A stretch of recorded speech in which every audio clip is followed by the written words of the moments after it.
Ladies and gentlemen, my name is Lieutenant Colonel Paul Sané, currently working at the Command and Control Center of Excellence as Section Head of the Analysis and Concept Section. I would like to give an overview on our findings regarding multi-domain command and control and its future necessity to NATO. Before getting started, we always start with our disclaimer. This is a product of the NATO Command and Control Center of Excellence, NATO C2COE. It does not necessarily represent the opinions or policies of NATO and/or the sponsoring nations of the Center, and it is designed to provide an independent opinion. With that out of the way, I want to stress the aim of this presentation, which is to present the C2COE vision on multi-domain C2. C2 is constantly evolving, and with multi-domain, it is becoming increasingly more complicated to define. I will take you through our thought process on the subject and some definitions which form the basis of our vision. After this presentation, there is room for discussion and questions with the team and the director of the NATO C2COE. The agenda of today's track is as follows. We want to start our track with two videos recorded during our C2 webinar in 2020 concerning multi-domain operations before defining multi-domain C2. An intro to a definition of multi-domain C2, background definitions of key terminology, the approach we used to arrive at our definition, a breakdown of our definition of multi-domain C2, what is needed for success in multi-domain C2, and finally, our vision for multi-domain C2. In total, we are aiming for a 1.5 hour program. In 2020, the NATO C2COE C2 webinar, which had multi-domain operations as a theme, former Staff Officer Lieutenant Colonel Herbert de Groot explained the current state and definition of multi-domain operations, and that its existence, regardless of the definition, is something everybody will agree upon. If we, as NATO, want to continue to be successful in dealing with future challenges, we need to step up our game. MDOs are there to answer military threats of increasingly capable peer or near-peer competitors. We would like to now show you his presentation, as it forms the main core of our vision. Hello, I'm Lieutenant Colonel Herbert de Groot, Staff Officer at the NATO Command and Control Center of Excellence, wishing you welcome from a sunny Utrecht. Regardless of how used to we have become to online meetings, presentations and webinars, it remains strange to not be able to start with good morning or good afternoon, because I simply have no idea in which time zone or indeed when you're watching this. Be assured, I'm glad you're watching though.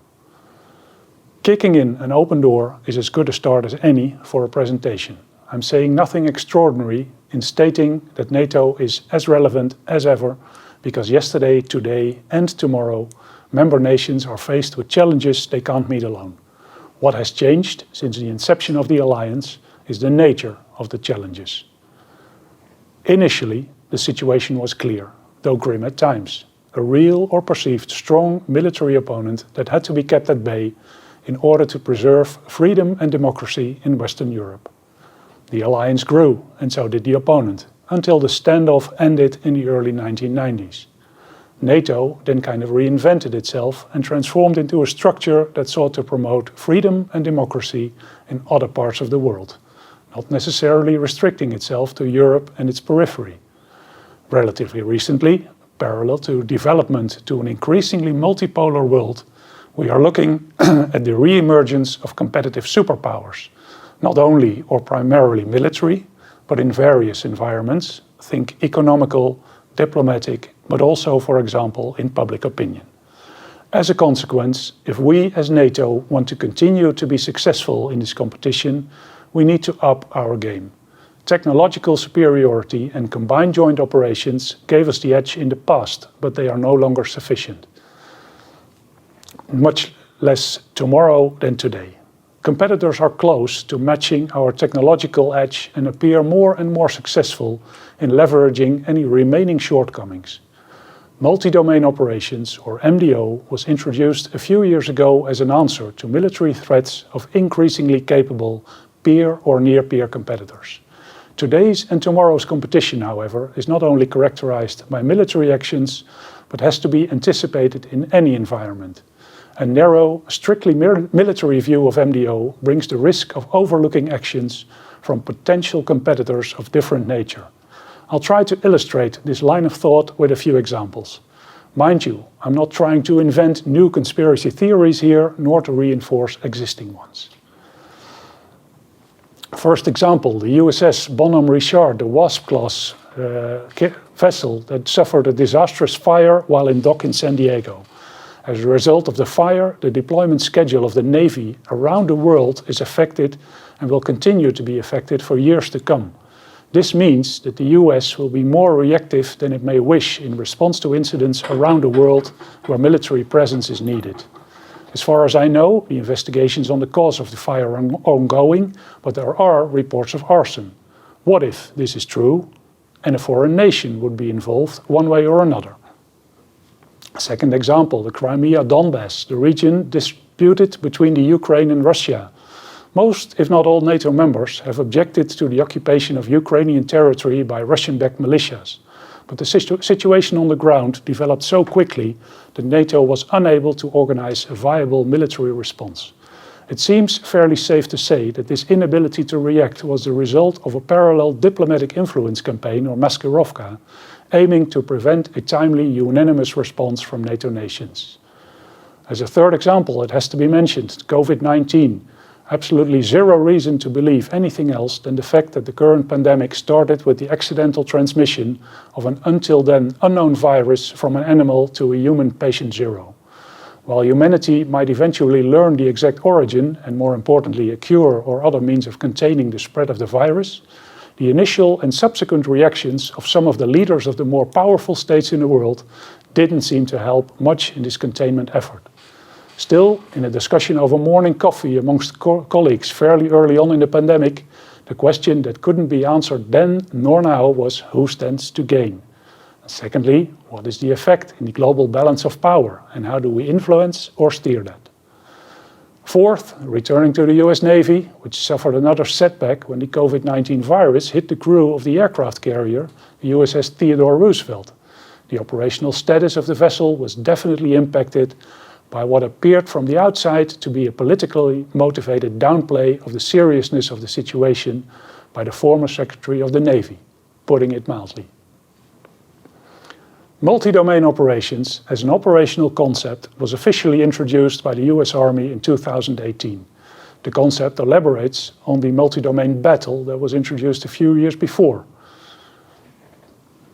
by the US Army Training and Doctrine Command, TRADOC. As an operating concept, MDO has meanwhile been adopted by the other US services as well as the Joint Chiefs of Staff. Differences in interpretation between the services, however, remain. In the 30 years following the Cold War, NATO and its member states have shifted their attention from near-peer conflict to counterinsurgency and stabilization operations across the globe. During these years, potential peer competitors, such as Russia and China, have rebuilt their capabilities based on thorough analysis of NATO's characteristics and strengths. MDO is the intended answer to challenges posed by these potential opponents, employing concepts such as A2AD. The US Army has defined MDO as operations conducted across multiple domains in contested spaces to overcome an adversary's or enemy's strengths by presenting them with several operational and/or tactical dilemmas through the combined application of calibrated force posture, employment of multi-domain formations, and convergence of capabilities across domains, environments, functions, in time and space to achieve operational and tactical objectives. The operational domains in this definition are the US and NATO recognized domains air, land, maritime, cyber, and space. The importance of the electromagnetic spectrum and the information environment is acknowledged, but these are not considered domains.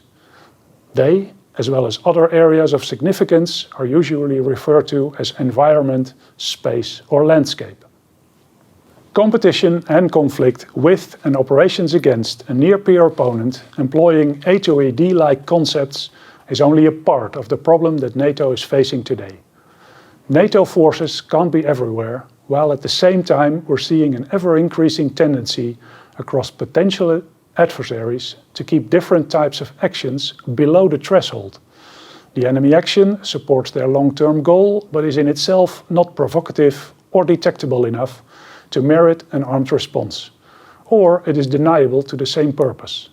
Attributability, or better non-attributability, is the name of the game.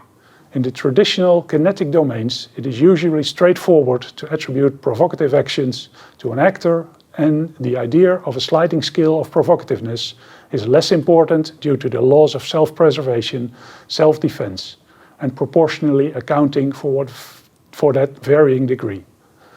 With the idea of non-attribution in cyber in mind, it is easy to see that becoming more proficient here allows to overcome one's shortcomings in kinetic physical domains. A country like North Korea will always be at an economic and resource disadvantage due to the ongoing economic sanctions placed on their imports. Cyber actions allow them to maintain a sizable footprint without having to overcompensate for their shortcomings in the physical domains. In general, non-physical actions allow an actor to overcome physical shortcomings. Hybrid threat or hybrid warfare, employing conventional and unconventional, military and non-military means, and not necessarily restrained by common moral, legal and ethical limitations, are the facts of life which NATO members and forces are confronted with, resulting in new realities or faits accompli without the possibility to respond. Perhaps Sun Tzu's most famous quote is where he states that if you know your enemy and yourself, you need not fear the outcome of any battle. If you know yourself but not your enemy, for any battle you win, you will lose another. And if you know neither yourself nor your enemy, you hardly stand a chance. Even more relevant with respect to MDO may be his statement that the supreme art of war is to subdue your enemy without fighting. From the 4 examples mentioned earlier, at the very least, the prevention of a NATO contribution on the ground in the Ukraine seems to be a successful application of this. Karl von Clausewitz kind of turned this around in stating that war is a continuation of politics by other means, implying that when politics are successful, a battle is won before it is fought. If we take this line of thought a few steps further, convincing your enemy to refrain from fighting a battle by facing him with serious economic, diplomatic, social or public opinion consequences is the ultimate success in Sun Tzu's textbook. A lot of noise is going around about definitions related to MDO. What is a domain? When do operations become multi-domain? Do we look at it from the actions perspective or from the effects side? Or both? In the beginning of the 20th century, air gradually emerged as a new domain in and from which battles could be influenced. Yet Army and Navy downplayed the significance of the new domain for a considerable amount of time and argued that an additional branch of the armed forces to service the new domain was not necessary. A similar discussion is very much still ongoing for space and cyber, although dedicated space and cyber forces or commands are appearing in various countries. The downside of more commands, however, is more bureaucracy, which is usually not a good sign for a faster decision-making process. I've talked about the 5 operational domains recognized by NATO, but I've also argued that future conflicts can and probably will be decided in other domains currently not recognized as military. Rather than establishing a new military bureaucracy and command for each discovered domain, I believe that the future of military forces is the development of integrated operational commands capable of employing all available military forces, while at the same time having full awareness of social, economic, diplomatic, environmental, commercial, and what have you consequences and developments in and around the area of operations. This wouldn't be a NATO C2COE webinar if I didn't say anything about command and control. What was mentioned before is exactly the challenge for C2, both at the tactical and operational level, we will see challenges that cannot be met by current C2 equipment, tactics, techniques and procedures. At the lowest tactical level in a hybrid hostile environment, units can't always rely on uninterrupted and secure lines of communications, nor are the current systems suitable for interaction with non-military actors in the same environment. At the operational level, on a completely different scale than before, military commanders and their staffs will need to be able to interact with a huge variety of actors and organizations, sometimes with partially conflicting interests. At the same time, integrity of data is essential for the decision-making process and needs to be safeguarded at all times. For years to come, this will remain the secondary challenge of the multi-dimension endeavor in which NATO's military will play an important but not the only role. If we look at MDO with a military view, we'll be tying our hands behind our backs ourselves. Military conflicts will be part of a bigger competition and cannot be dealt with while ignoring the surroundings. Think, the current pandemic, combined with the unexpected unavailability of one of your strategic assets, an adversary's military move in a geographical area where you can't respond, in a situation where 90% of government officials below the rank equivalent of OF3 don't receive their monthly salary due to a technical issue, while a lot of social media traffic erupts questioning the legitimacy of your freely elected government. Then think what your response should be and who you need to talk to in order to make sense of the situation again. That's MDO, regardless of the definition we'll eventually agree on. Thank you.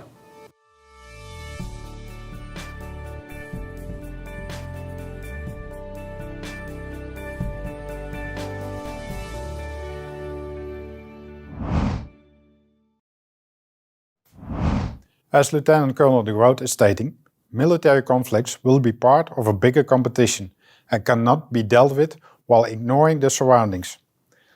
Lieutenant Colonel de Groot stresses the implication of MDO on C2, stating that C2 equipment, tactics, techniques and procedures will change dramatically. For years to come, this will remain the secondary challenge of the multi-dimension endeavor in which NATO's military will play an important, but not the only, role, and although the commitment for MDO is there, it needs to grow to overcome challenges in regard to cultural differences, various viewpoints, mindset, and the willingness to harmonize. Creating common understanding and overcoming these challenges is the way forward for effective MDO. The next recording we would like to share is a presentation from the same webinar, where Lieutenant Colonel Henry Heron from JEPCC focused on how to strengthen the perception of multi-domain operations. In 1532, at the Battle of Cajamarca, a Spanish force led by Conquistador Francisco Pizarro, consisting of 168 soldiers, met an Incan force of more than 80,000 under the control of Emperor Atahualpa. The battle that ensued was a resounding defeat of the Incan force. More than 7,000 Incan soldiers were killed by the end of the day, with no casualties on the Spanish side. This battle marked a turning point from a standpoint of the conquest of the New World, and it highlights the difference between the Spanish forces and the Incan forces in a couple of key ways. First, the Incans, even though they had a vastly superior force, did not have the technical capability to compete with the Spaniards. Additionally, the Spaniards had a history of literacy, recorded history, even as recent as the conquest of the Aztec Empire under Cortés just 13 years prior. These Spanish soldiers had learned, had understood how to use tactics, techniques, and procedures to counter a much larger force that had inferior technology and also didn't possess the learned history of previous battles and opposition. Hello, I'm Lieutenant Colonel Henry Heron of the Joint Air and Space Power Confidence Center. I'm going to be speaking to you today about multi-domain operations, and I'm going to be talking specifically about how the ideas around multi-domain operations are not as universally understood as we might think, and how that could potentially affect us as we move forward to embrace these concepts. I'm going to step through a brief introduction, and then I'm going to go into what I term the industrial age bureaucracies. I'll compare that to information age capabilities that we're seeing developed increasingly in today's militaries. I'll then transition into talking about multi-domain operations and even the newer joint all-domain operations before I conclude my remarks and look forward to your questions. As a note, I do have a disclaimer here. All the views that are expressed in this presentation are mine alone, and I don't speak on behalf of NATO or the Joint Air and Space Power Competence Center. When we look at the information age versus the industrial age, we have to understand that the information age bureaucracy, what we would in the United States refer to as the Pentagon, our Department of Defense, what would be called the Ministers of Defense or Ministries of Defense within most of the other NATO nations. They control the relevance of new technologies being developed, and they also control the resourcing and the funding that goes to those new capabilities. When I speak about information age capabilities today, I'm specifically going to be talking about space-related capabilities, cyberspace capabilities, and even some things that travel through the electromagnetic spectrum. And the key understanding for this point of this presentation is that we currently are seeing a subordination of information age capabilities under the industrial age bureaucracy as utilities. These new capabilities are used simply to enable operations in other domains, but are not universally accepted as true capabilities unto themselves, and the domains are not always seen as equal. We're also going to talk about the lexicon confusion. You see here on this slide a variety of different terms that have been thrown out over the last few years that are not always clearly defined. But we pick these terms up and we use them in conversations, and we use them in professional writings. But we're not always talking about the same things, and this can cause us to talk past one another.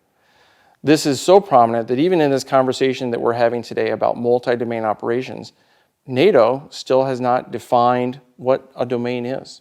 They've recognized operational domains, but they haven't defined what a domain is. The United States, thankfully, provided a definition for a domain just a couple of months ago, but already years into this conversation. This confusion has led to the increased lexicon to the point that even within this calendar year, we've seen people make recommendations of domains that germs are a domain, that logistics are a domain, or that there needs to be a subterranean domain.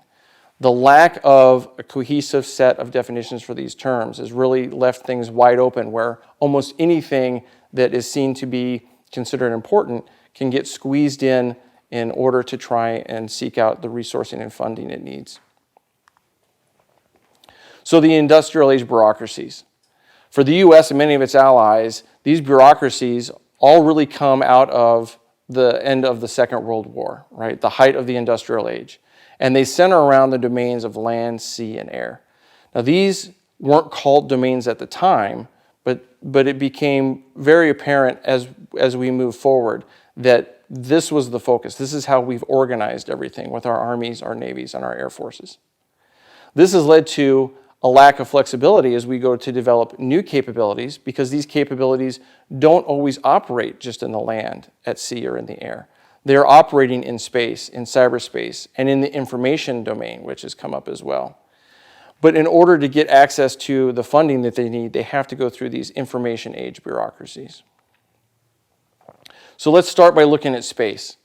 Within the US Air Force particularly, but I think other governments and militaries as well, we've heard repeatedly this idea that air and space are inherently linked. And this is under really the guise of that utility mindset that I mentioned earlier. Space operations are used to enable air operations. Of course, space operations and space capabilities are also used to enable operations at sea and on the land.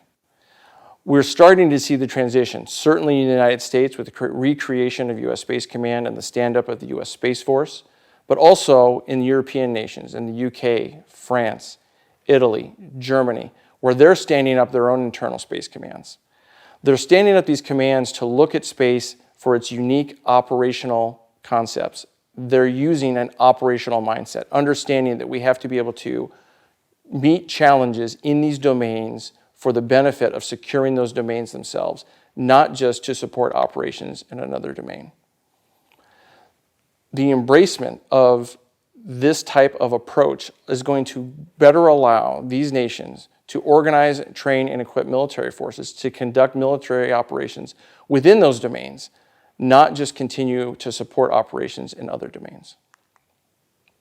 Likewise with cyberspace, there's a lot of confusion.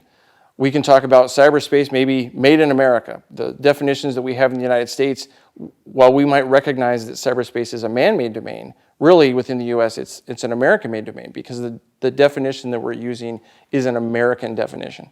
But that definition doesn't necessarily match with the governments over here in Europe. Moreover, the definitions that governments and military use doesn't necessarily overmatch with the definitions that are used by industry and even citizens walking around that we're protecting. So the consensus seems to not be there as far as what cyberspace actually is. There's also been increasing conversations about cyberspace in relation to the electromagnetic spectrum and to intelligence. Are these all synonymous with one another? Are they all distinct? Are they perhaps converging?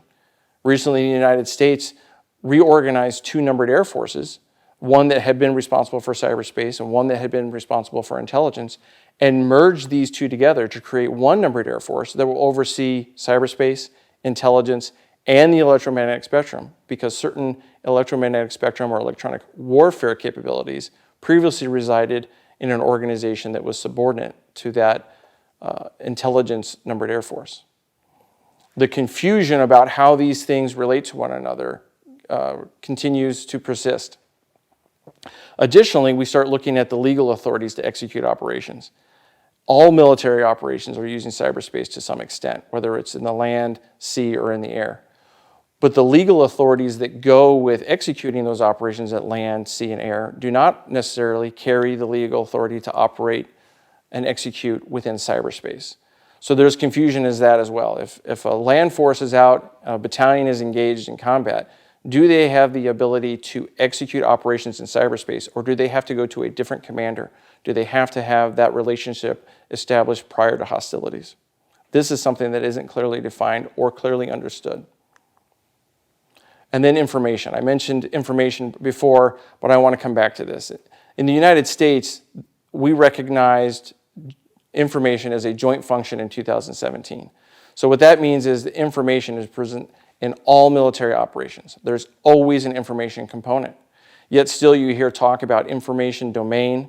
Is it a cognitive domain? Is it a social domain?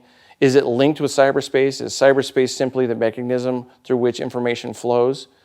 What about the delta between information and intelligence? There seems to be confusion on that as well. When we look at the industrial age bureaucracies that I discussed earlier, the key problem that we're going to have with information age capability development, whether it's in space, in cyberspace, the electromagnetic spectrum, or simply dealing with information, is keeping pace. The bureaucracy is not doing a good job at this point of keeping pace with the new technologies that are coming down the pipe. And so the technology development and capability development is far outpacing the industrial age bureaucracy's capacity to integrate those capabilities. So now that we've talked a little bit about the transition between the information age bureaucracy and the information age capabilities, let's look specifically at multi-domain operations. So previously, the term joint had been used predominantly, particularly in the US, starting in the early 1980s. This was an operation that involved more than one service working together to conduct a military operation. In the last few years, we saw the growth of military multi-domain operations, and this generally meant more than one domain, but when you started talking to different services, they had different meanings behind that. For the US Air Force, multi-domain operations was really defined as those operations that were conducted in airspace and cyberspace, whereas US Army definitions put out the idea of using multiple domains to support Army scheme of maneuver. This conflict was just within the United States. When you start to reach out and look at European nations, the confusion continues as far as what multi-domain means and how it's supposed to be used. And as Europe is just now really starting to embrace this concept of multi-domain operations, as we see from this workshop here today and previous conferences over the last year or two, The US has already moved ahead and gone to joint all-domain, right? So they're moving away from multi-domain already.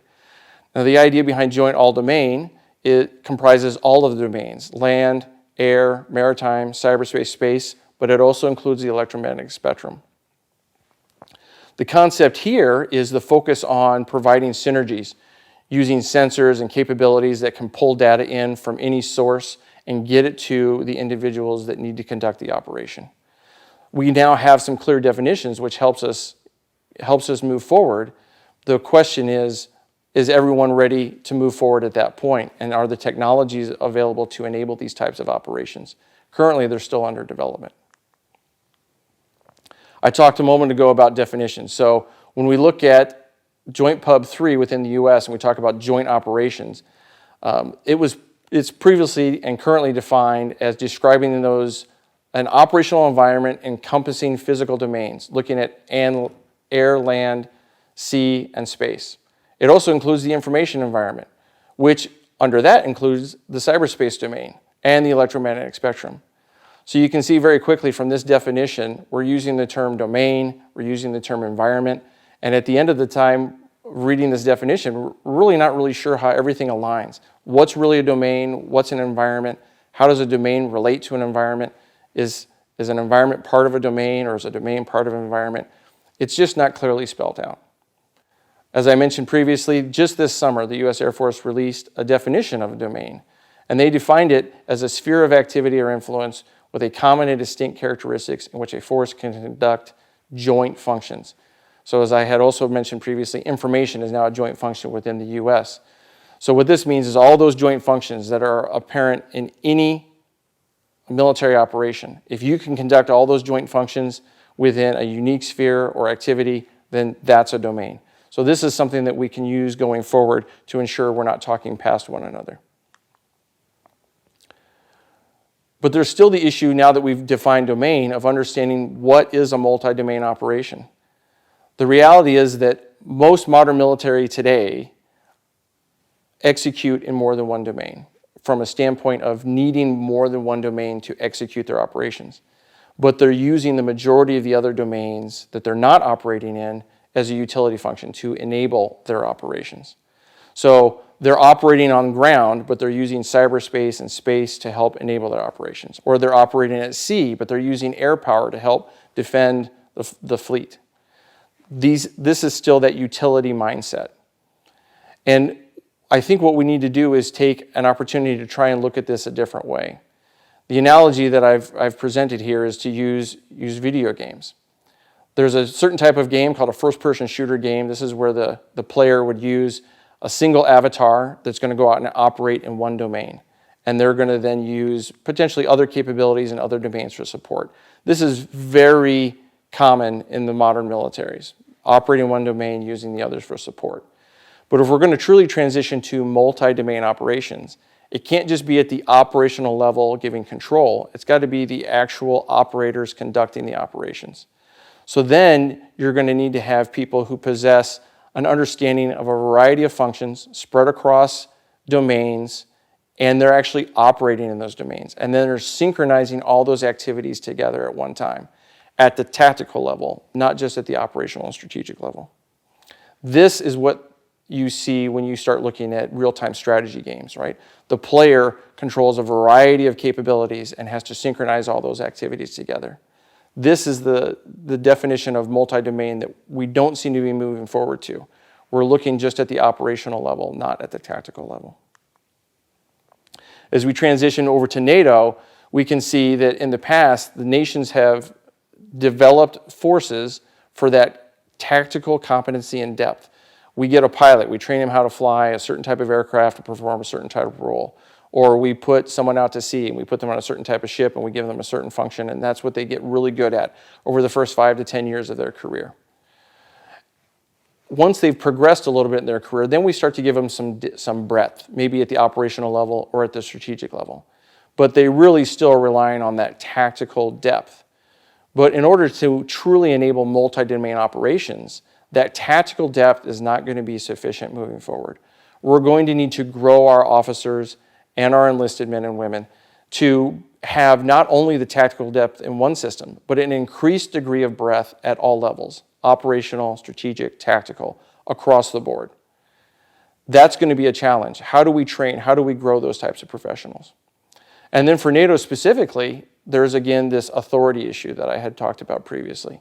NATO is a very top-heavy command structure. We have SHAPE, we have the JFCs, and we have the functional commands, AirCom, LANDCOM, and MARCOM. How do we delegate the authorities down the appropriate level within that command structure is going to present a hurdle because we have so many redundancies without clear lines of command. But that will be needed if we're going to get to the point where we're doing joint all-domain command and control. In conclusion, I talked to you today about the information age capabilities that continue to be developed and how we can seek to leverage and use those capabilities in the best way. This is going to hinge on hampering the sporadic lexicon. We need to have clear definitions so that when we're having professional conversations about how we can move forward, we're all on the same page with the meanings of the terms that we're so freely using. We're also going to need a more holistic approach so that as we grow our warfighters in the future, they're able to not only have that tactical depth within a specific capability, but to incorporate that capability with other capabilities in other domains to achieve mission objectives regardless of the operation. The other thing that we're going to need to look at is a new approach to command and control. This isn't about simply creating a capability, a technical solution to allow command and control across multiple domains or all domains. We also have to look at the command authorities and how those can be effectively used, potentially delegated down to the appropriate level, so that the folks that have the tools also have the authority to use those tools in the best way possible.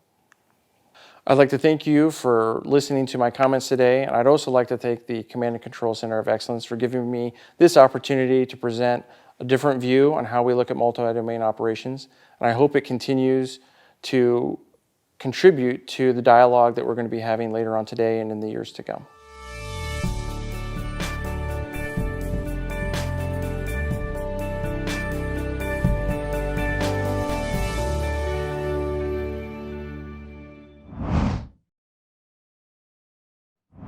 As Lieutenant Colonel Henry Heron stresses, there is a need for a more holistic approach for our future warfighters' development, so they will be able not only to use the tactical depth within specific capability, but also incorporate and synchronize that capability with capabilities in other domains to achieve mission objectives, regardless of the operation.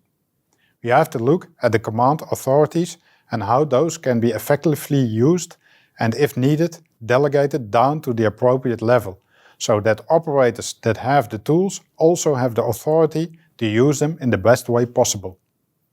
These two presentations help to form the basis of our view of Mutli-Domain C2. Based on our feedback gathered from the work of the NATO C2COE staff and the recent webinar, we've landed on the following definition: the art of establishing and incorporating pre-existing organizational structures and processes employed to face challenges and accomplish missions to achieve goals and objectives in a complex and at times ambiguous, layered operational environment that may include, but is not limited to, other military actors, NGOs, and government agencies. But before focusing on this definition, it is first beneficial to understand some of the concepts that form our conclusion. While NATO doesn't have an official definition for C2, the NATO C2COE often refers to this one, which is developed from the AAP 31 Edition 3, stating the authority, responsibilities and activities of military commanders in the direction and coordination of military forces and in the implementation of orders related to the execution of operations. It is important to note that C2 in this definition is more than just CIS. The NATO C2COE focuses on the authorities, responsibilities and activities given to a military leader, with the focus being on the operational level. This definition of domain was originally introduced by Dr. Jeffrey Wiley in Over the Horizon Journal in 2018. As of 2019, the JAPCC also recognized this domain definition as a component of the greater multi-domain operations discussion. It's important to note the part critical macro maneuver space, while some may get hung up on all the abstractions and subdomains of an operational environment. What matters for a commander and their staff is the critical macro maneuver space that enables freedom of action in support of the mission. As previously noted by Lieutenant Colonel de Groot, it can relate to events which take place in domains, actors who can operate in multiple domains, and actions which are performed in multiple domains. With regard to multi-domain, it is simply the combination of more than one domain to form the operational environment. Whether it's pan-domain or joint all-domain, the lack of agreement on clear terminology and definitions muddies the water. But at its core, it's all about multi-domain. It is important not to confuse one's understanding of joint with that of multi-domain. Joint is specific to the combination of two or more services, while multi-domain focuses on the domains themselves. Jointness as a term is strictly concerned with the military instrument of power. The NATO C2COE avoids focusing on the joint aspect due to an ongoing effort to examine multi-domain operations and Mutli-Domain C2 from a comprehensive approach. As such, concepts like Joint All-Domain Operations, or JADO, and Joint All-Domain Command and Control, or JET-C2, are helpful in identifying keys to improving Mutli-Domain C2, but comprise a small part of the wider understanding required for Mutli-Domain C2. Another concept that fits into MDO and MDC2 framing is hybrid warfare. The idea of utilizing conventional and unconventional means in order to achieve effects in one or multiple domains is one part of achieving greater understanding. Like MDO, it's not totally focused on the military component, but rather a comprehensive approach to understanding actors and the operational environment.